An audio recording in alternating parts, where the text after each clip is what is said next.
يا أيها المزمل قم الليل إلا قليلا نصفه أو انقص منه قليلا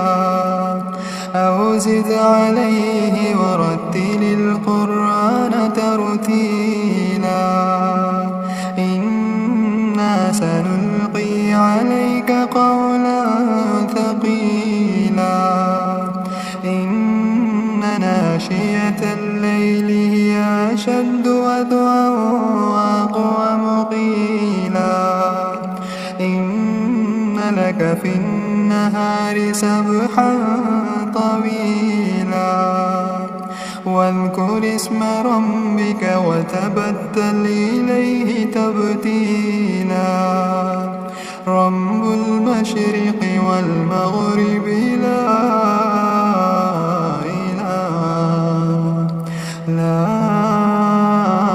إله إلا هو فاتخذه وكيلا واصبر على ما يقولون واهجرهم هجرا جميلا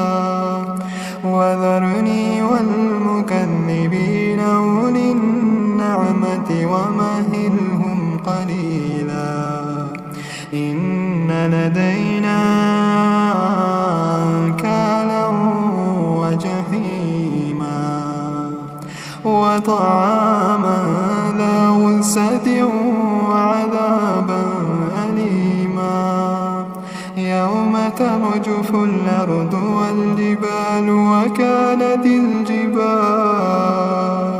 وكانت الجبال كثيبا مهيلا إنا أرسلنا إليكم رسولا شاهدا عليكم كما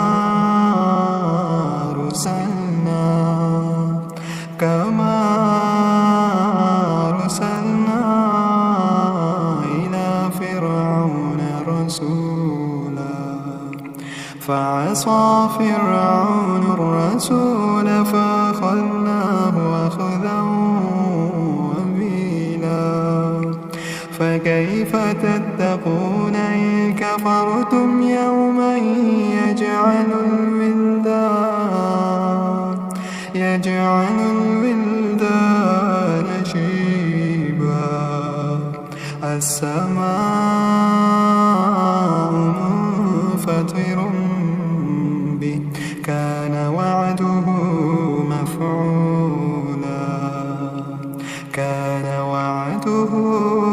مفعولا إن هذه تذكرة فمن شاء اتخذ إلى ربه سبيلا إن ربك يعلم أنك تقوم أدنى من ثلثي الليل ونصفه وثلثه وطائفة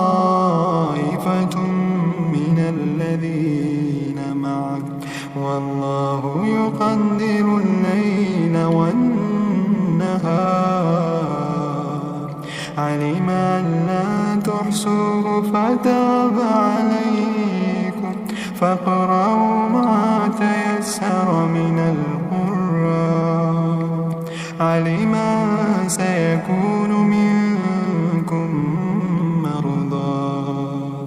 وآخرون يضربون في الأرض يبتغون من فضل الله وآخرون يقاتلون في سبيل الله فاقرؤوا ما تيسر منه وأقيموا الصلاة وآتوا الزكاة وأقرضوا الله قرضا حسنا وما تقدموا لأنفسكم من خير تجدوه عند الله هو خيرا وأعظم أجرا واستغفر الله إن الله